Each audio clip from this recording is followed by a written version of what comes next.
হ্যাঁ, আসসালামু আলাইকুম। মাননীয় প্রধানমন্ত্রীর মালয়েশিয়া সফর কলিং ভিসা খোলা বা আপনার মালয়েশিয়ায় অবস্থিত প্রবাসীদের জন্য আসলে ছিলই না। হ্যাঁ, এরকমটা শুনলে আসলে আপনিও শকড হবেন, আমি নিজেও শকড হয়েছি। চলুন সবার প্রথমে প্রুফটা দেওয়া যাক। এই সরকারের পক্ষে তারেক রহমানের পক্ষে চায়নাতে যদি এটা প্রথম ভিজিটটা হতো, যে উনি প্রথমবারই চায়না গেলেন, তাহলে এটা আবার ভারত এটা তো ভালোভাবে নিতই না যে ওনার মূল সফরটা কিন্তু মালয়েশিয়া না। মালয়েশিয়াটা যেটা বাফার জায়গা আর কি, যাতে করে আমি প্রথমে চীন গেলাম না, হ্যাঁ, এই ভাইবটা দেওয়ার জন্যই আগে মালয়েশিয়া সফরে আলোচনার কেন্দ্রে শ্রমবাজার থাকলেও এই সফরেই কোনো সমাধান আসছে না। তো আপনি যেটা শুনলেন, অবভিয়াসলি আপনি বুঝে গেছেন যে প্রধানমন্ত্রীর মালয়েশিয়ান সফরটার মেইন আসলে রিজনটা কি ছিল।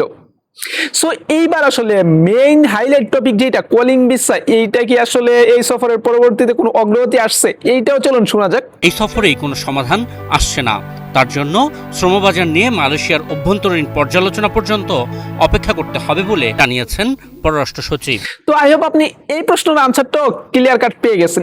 এইবার যারা বলতেছে যে এইটা হয়ে যাচ্ছে, সামনে এইটা হয়ে গেছে, সো এখনো পর্যন্ত একটা কথাই রয়ে গেছে যে খুব শীঘ্রই চালু হবে কলিং ভিসা, যে খুব শীঘ্রই চালু হবে। এখানে যে খুব শীঘ্রই কথাটা না, এইটা এখনো পর্যন্ত রয়ে গেছে, আগেও ছিল, বছরখানেক আগেও ছিল, এখনো পর্যন্ত এই কথাটাই রয়ে গেছে যে খুব শীঘ্রই চালু হবে। কবে ফাইনালি এইটা আসলে ক্লিয়ার কাট হয়নি। এই মালয়েশিয়া সফরটা নিয়ে প্রবাসীর আসলে একটা ইমোশন জড়িয়ে আসছিল, প্রবাসীদের একটা ইমোশন যে আসলে কলিং ভিসা নিয়ে আবার ফাইনালি একটা ডেট আসবে, প্লাস অবৈধ প্রবাসীদের নিয়ে আসলে একটু গভীরভাবে আহ্বান করানো হবে। আর যারা জেলে রয়েছে, বিশেষ করে যাদের সাজা শেষ কিন্তু তারা তারপরও জেলে রয়েছে, তাদেরকে দেশে ফেরত নেওয়ার একটা আসলে যে কার্যক্রম রয়েছে এটা আরো গতি পাবে। আসলে দিন শেষে বলা যায় যে এরকম কোনটাই আসলে গতি পাই নাই। এখানে আমি আরেকটা জিনিস বলে দিই, কোন একটা ভাই আমার এখানে কমেন্ট করছে যে ভাই আসলে আগের যে এমওইউ চুক্তিটা ছিল এইটা ডিসেম্বরে শেষ হতে যাচ্ছে, তো যেহেতু আর মাত্র কয়েকটা মাস আছে এমওইউ চুক্তি শেষ হওয়ার, এর পরবর্তীতে আবার চুক্তি হবে। আর দেখেন এইটা নিয়ে আমি আসলে খোঁজ করতেছি, এই ভিডিওতে এটা নিয়ে আমি কিছু বলতেছি না, জাস্ট ওই ভাইটা কমেন্ট করছে।